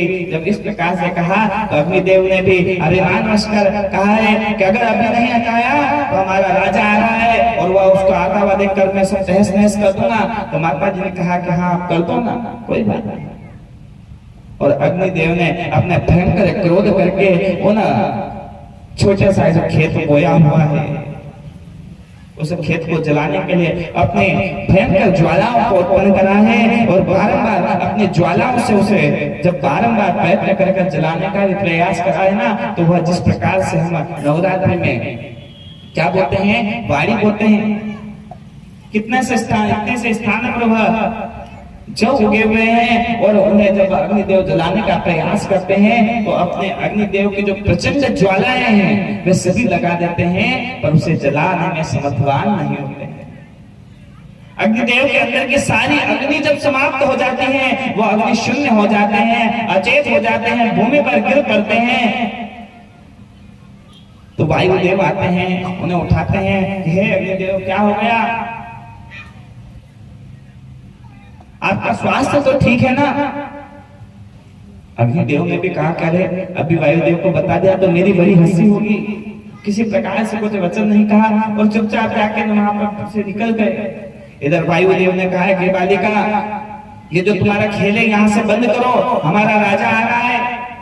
माता जी ने कहा कि तुम्हारा राजा होगा भैया, मेरा राजा थोड़ी है क्या, मैं तो यहाँ पे खेल रही हूँ। आप में इतनी ताकत है तो मेरी इस जगह को अलग हटा दो, अन्यथा उस ओर से आपकी यात्रा को ले जाओ। वायुदेव ने भी क्रोध कर समूची शक्ति को इकट्ठा कर बड़े तीव्र वेग से हवाओं को चलाया है, और उस खेत की जो छोटी सी बारी उगी हुई है, क्या आज बारी को तहस नहस कर दूंगा, इस प्रयत्न करते हुए वायुदेव ने जब अपने भयंकर हवाओं को जो चलाया है ना, अपने शरीर से सारी हवाओं को उन्होंने बाहर की ओर बड़े भयंकर रूप से प्रचंड ज्वालाओं के रूप में, हम देखते हैं ना कितनी भयंकर आंधी आती है, घर के घर उड़ा के ले जाती है। कुछ दिन पहले हमने देखा कैसी भयंकर आंधी आई कि जिन जिन के लोगों के यहाँ पे विवाह इत्यादि थे उनके टेंट तंबू इत्यादि उड़ा कर ले गई, किसी के घर के पत्रे उड़ा कर ले गई।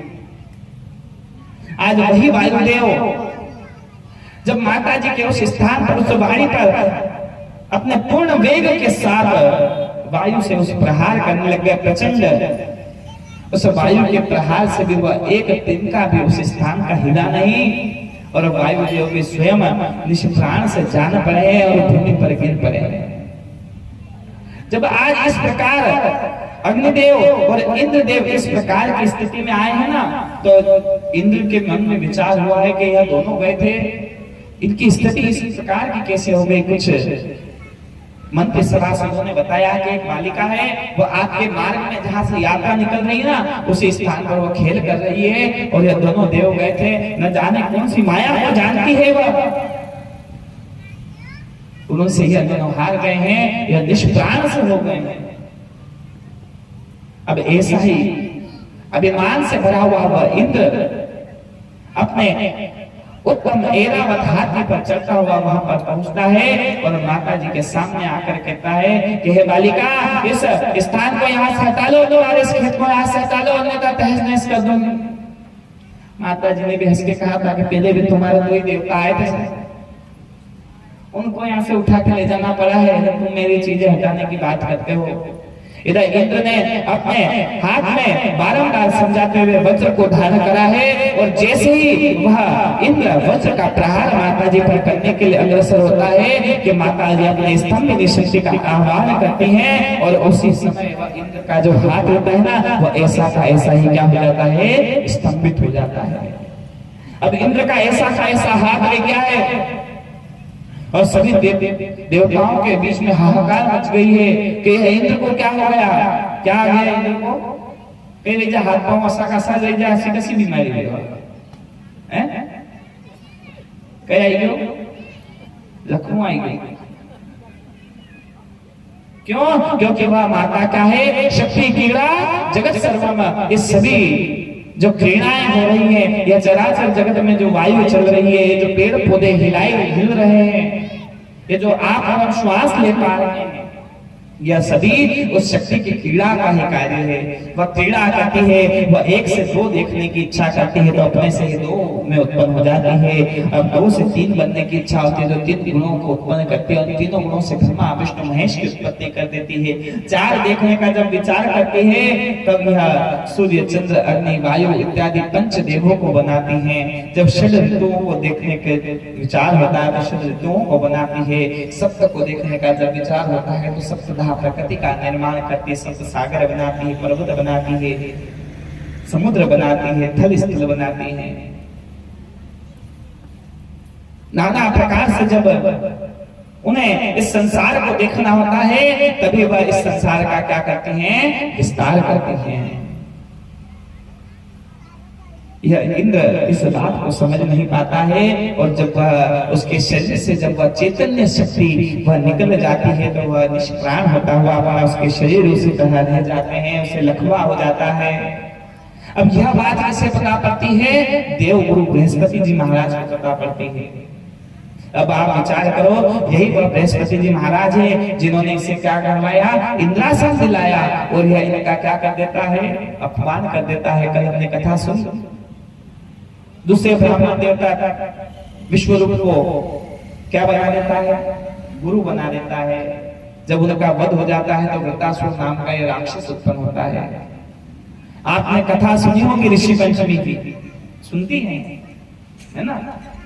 तो जो महिलाओं को जो ये रजस्व लाज होती हैं, मासिक धर्म में जो प्रवृत्त होती है ना, वह यही इंद्र को जो ब्रह्म हत्या का जो पाप लगा था, इस पाप की मुक्ति के निमित्त में भगवान ने इसके क्या करे थे, चार भाग कर दिए थे।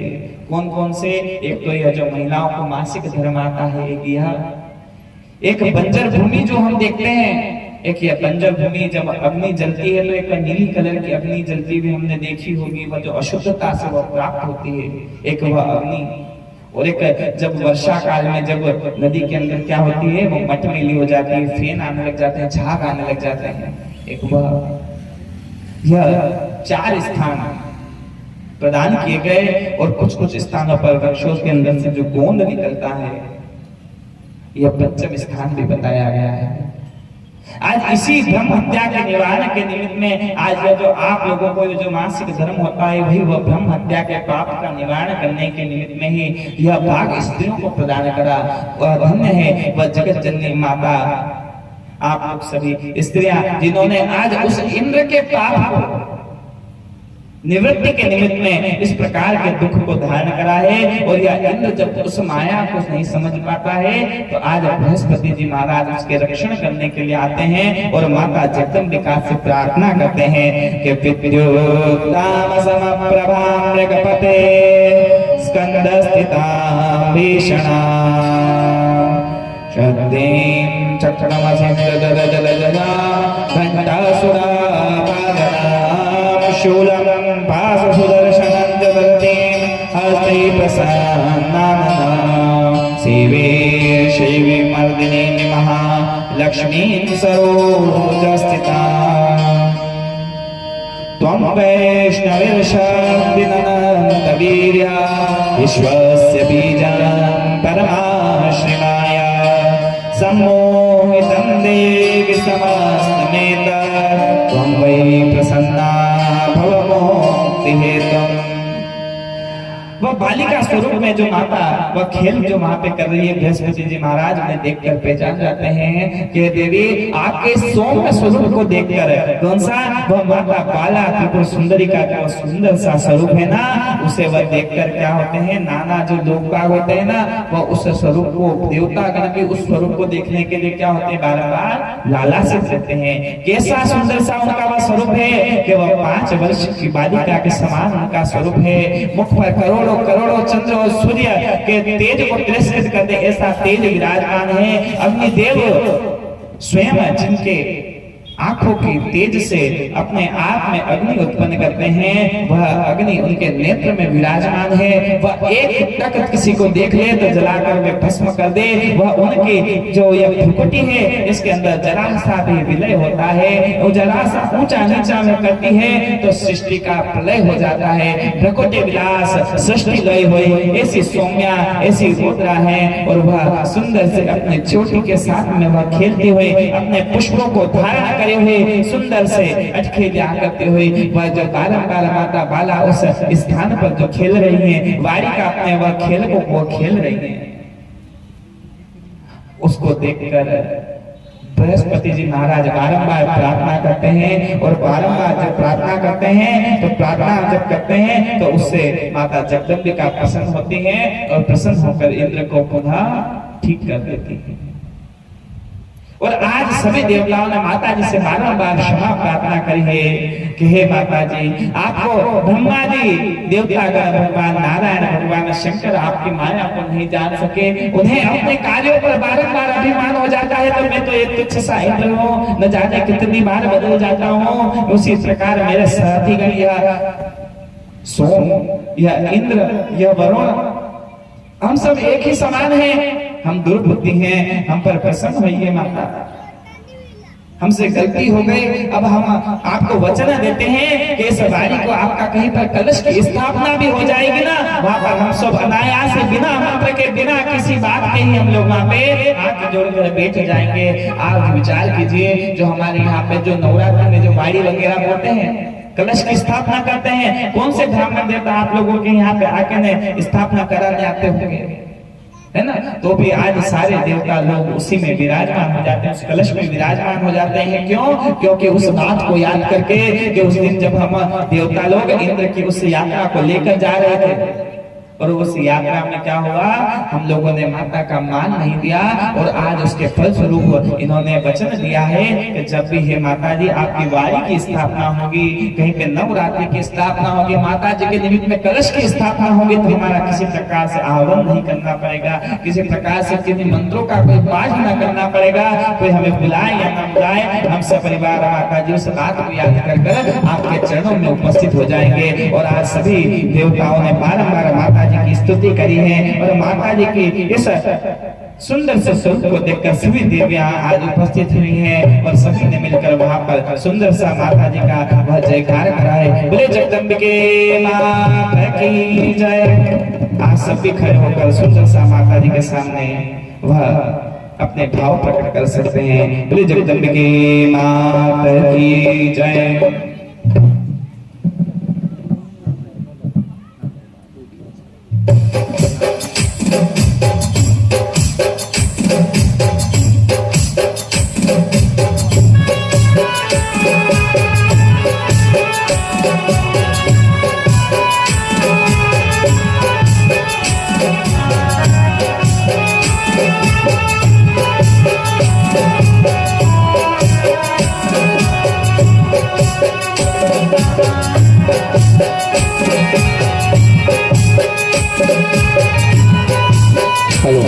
कुछ देर में यज्ञ के बनावटी होने वाले हैं। सभी से निवेदन है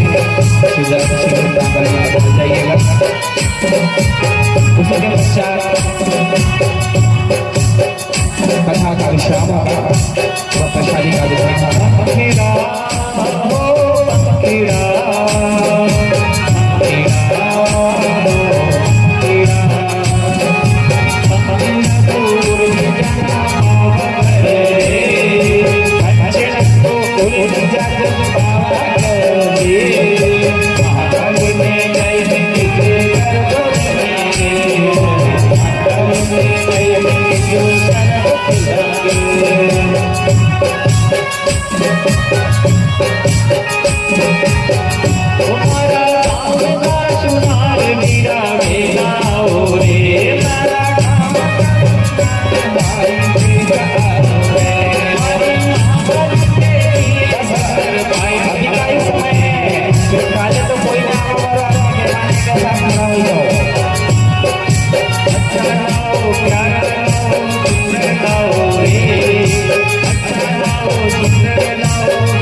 माता भवानी जय माता भवानी आगे बढ़ते माता बचाओ जय माता भवानी जय माता भवानी।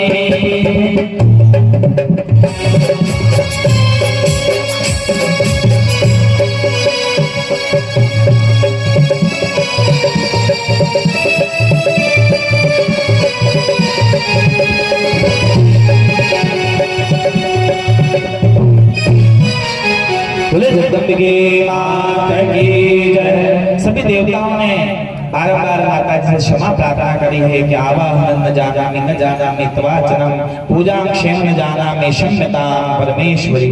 हे माता जी, आप हम पर सदैव प्रसन्न रहिए और हमारे सभी इन दुख दारिद्र्यों को आप दूर कीजिए। वेद व्यास महाराज भी श्री मणिद्वीप धाम का दर्शन कराते हैं सुंदर सा। आइए हम उस मणिद्वीप धाम का दर्शन करते हैं। इस कथा को सुनने से जिसके भी घर में जो दोष हो रहा होता है ना, वास्तु दोष, वह दूर हो जाता है। क्या कैसा है माता जी का धाम? माता जी का भवन किस प्रकार का है कि माता जी के भवन के जो हैं कितने हैं? उस धाम के 4 द्वार हैं। कौन से? पूर्व, पश्चिम, उत्तर और दक्षिण। एक और पर भगवान गणेश जी महाराज विराजमान है, एक तरफ भगवान बटुक भैरव, एक तरफ काल भैरव और एक और माता चतुष्टि योगिनी माता विराजमान है। उनके उस मणिद्वीप धाम में त्रिलोक्य में जितने वैभव है उससे कई करोड़ों लाखों गुना वैभव उस मणिद्वीप धाम में है। वैकुंठ में जो कौस्तुभमणि सबसे मूल्यवान है वह तो वहां के मार्गों में बिछी हुई है। नाना प्रकार के सुंदर से वहां पर भवन बनाए गए हैं। कहीं पर स्वर्ण निर्मित भवन है, कहीं पर रजत निर्मित है, कहीं पर कांस्य निर्मित है, कहीं पर रजत निर्मित है। सुंदर से वहां पर कक्ष बने हुए हैं। एक में माता जी का शयन कक्ष है, एक में माता का स्नान गृह है, माता की सभागृह है, एकांत स्थान है, एकांत मंडप है, एक राजसी सभा है जहां पर माता अपने शक्तियों के साथ में हास्य विलास करती हैं। ऐसे स्थान बने हुए हैं और सुंदर से मणिद्वीप धाम को जब ब्रह्मा विष्णु महेश भी देखते हैं तो वह सभी क्या हो जाते हैं? अचंभित हो जाते हैं। वह अनुपम ऐश्वर्य से परिपूर्ण माता जगदम्बिका का वह धाम मणिद्वीप धाम। तो अब कोई पूछे कि माता जी कहाँ पर विराजमान होती है, उनका घर कौन सी जगह पे, कौन सा स्थान है? जैसे भगवान विष्णु का स्थान कौन सा है, कहाँ पे रहते हैं? तो आप क्या बोलते हो? कहाँ रहते हैं? वैकुंठ में। ऐसे कोई पूछे कि माता आद्या, माता भवानी, माता कालिका कहाँ पर रहती है तो क्या बताओगे? कहाँ पर रहती है? मणिद्वीप धाम। कई मणिद्वीप धाम में माता विराजमान होती है और उस मणिद्वीप धाम की सुंदर सी इस कथा के इस वर्णन को, सौंदर्य वर्णन को जो सुनता है उसके घर के वास्तु दोष दूर हो जाते हैं, सभी प्रकार के दोष दूर हो जाते हैं। बोले जगदम्बिके माता की जय। जब यह सुंदर सी कथा वेद व्यास जी महाराज ने जन्मेजय को सुनाई है तो जन्मेजय से पूछा है कि जन्मेजय, अब तुम्हारे मन में किसी प्रकार का कोई संशय रह गया है क्या?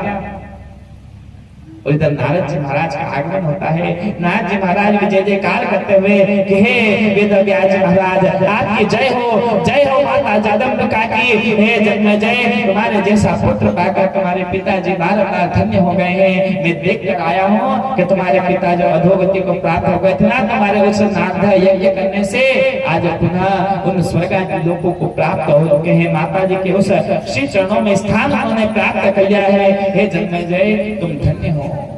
जब इस प्रकार से उन्हें प्राप्त पता पड़ा है कि मेरे पितृ पुनः गति को प्राप्त हो गए हैं, और केवल इतनी ही बात नहीं है, वे बताते हैं कि तुम्हारा जो सप्त पिलियां हैं वह भी सभी क्या हो गई हैं? मोक्ष फल को प्राप्त हो गई हैं। जब इस प्रकार का वचन जन्मेजय ने सुना है तो वेद व्यास जी महाराज के चरणों में बारंबार मस्तक नवाया कि भगवान वेद व्यास जी, आप ही गुरु हैं, आप ही मेरे जीवन में सभी प्रकार के कष्टों को दूर करने वाले हैं। कहते हैं कि गुरु बिन भव निधि न तरहि, और आपको मैं गुरु पाकर मेरे मरे हुए पिताजी जो मेरे द्वारा सदगति को प्राप्त करते हैं और मैंने उन्हें अधोगति को जो प्रदान कर दिया था ना, आज आपके मिलने से, आज इस परम रहस्यमय परम दिव्य इस कथा को सुनने से आज मेरे सप्त पीढ़ियां जो है ना वो नारद जी महाराज बताते हैं कि वह तर गई हैं। देवी भागवतस्य प्रशंसा च कुरुतमः के बारंबार मैं क्या प्रशंसा करूं कि सच्चिदानंद रूपां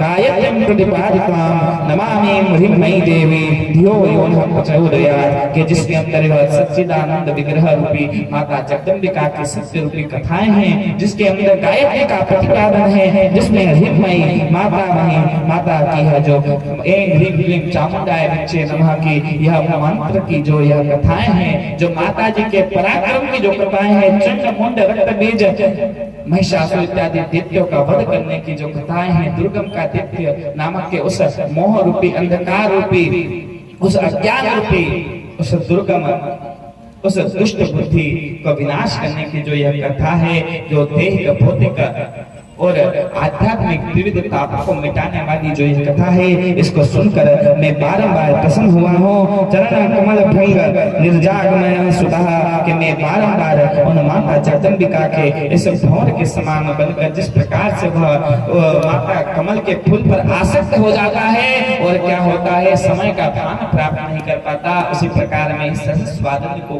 कर कर उस भ्रमर के समान हो गया हूँ। मुझे कुछ पता नहीं पड़ा कि किस प्रकार से समय बीत गया और ये उत्तम उत्तम कथाएं जो मैंने श्रवण करी है, मैं अपने आप को क्या धन्य मानता हूँ कि हे वेद व्यास जी महाराज देवी भागवतम नाम पुराण परमोत्तमम त्रैलोक्य जननी साक्षात गीयते यत्र शाश्वती। आप सत्य कहते हैं, यह सभी पुराणों में अति उत्तम है, अष्टादश पुराणों में यह सबसे उत्तम मणि के समान है, परम ऐश्वर्यशाली वैभवशाली इसके अंदर माता के रहस्य में कथा है। जो इसे सुन लेता है वह उसे संसार में सभी प्रकार के संशयों को खत्म करने की शक्ति उस कथा रूपी में उसे प्राप्त हो जाती है। माता की आशीर्वाद रूपी गति उसे प्राप्त होती है, वह सालों की गति को प्राप्त करता है। बोले जगदम्बिके माता की जय। सर्वं खलविदमेवाहम् नान्यस्ति सनातनम्।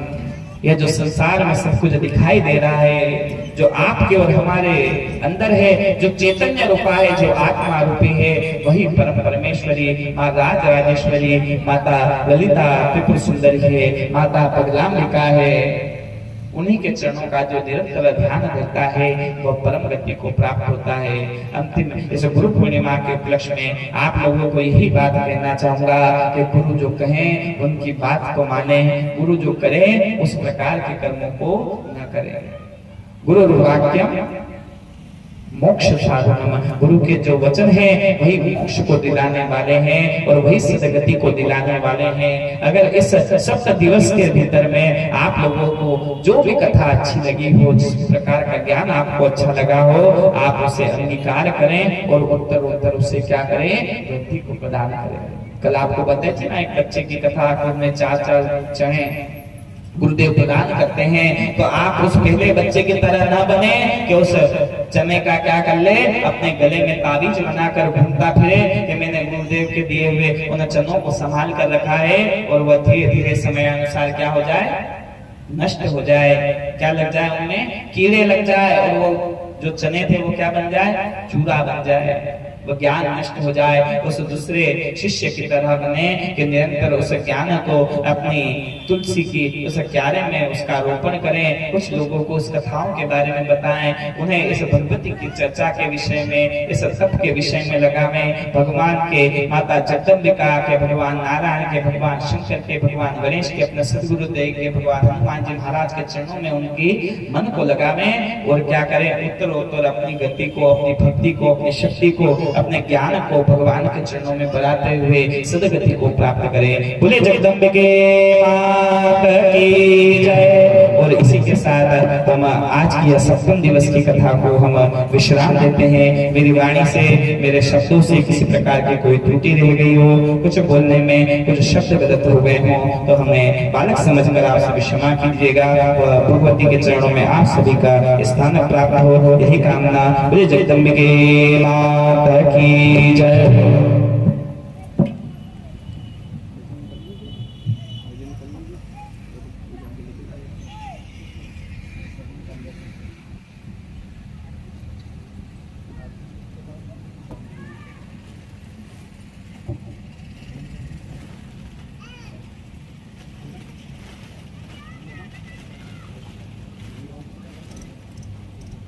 जय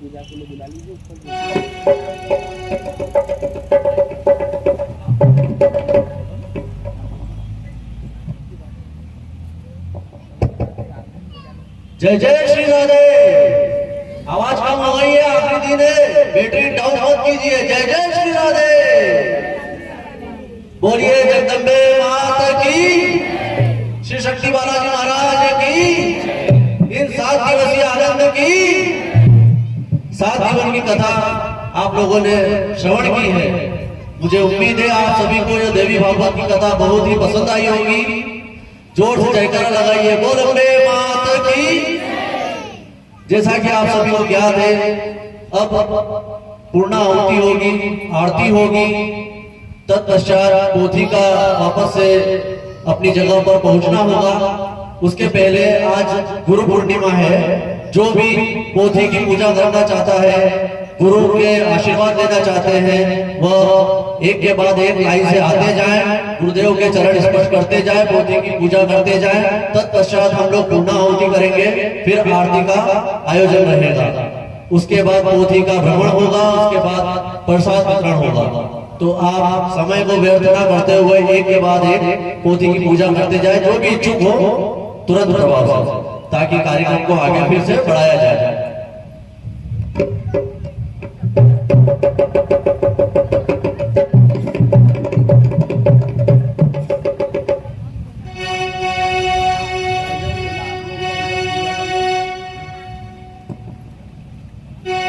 जिनको भी भागवत में पूजा करनी है, भेंट करनी है, वो आगे आकर जाए।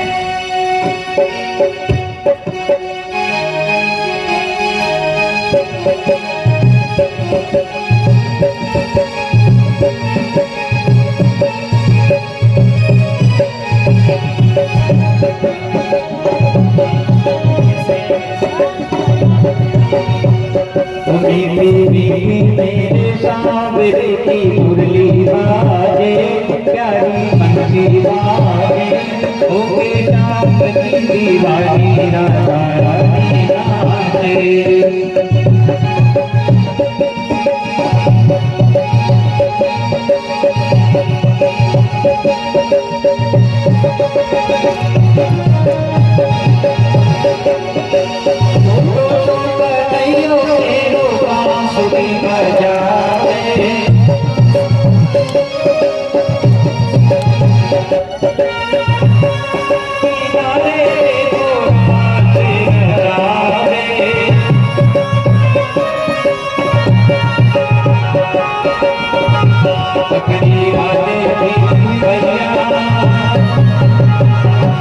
पकड़ी राधे भैया देखो मरगा रे, देखो मरगा रे, ओ दीवानी राधा देखो बाजे रे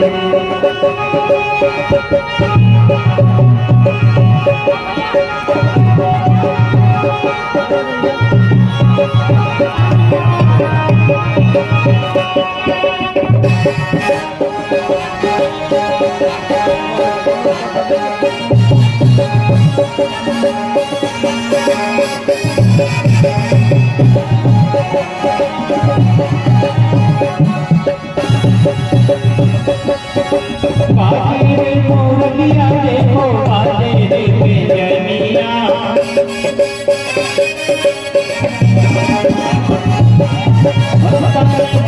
ले तेरे काम की गुजरिया,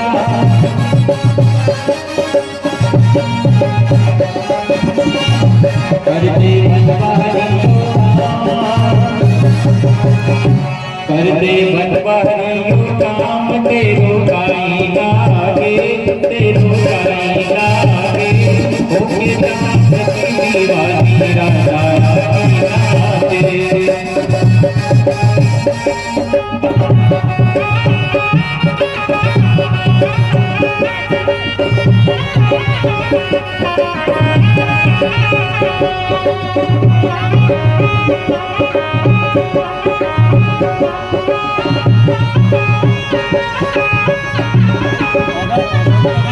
Hey!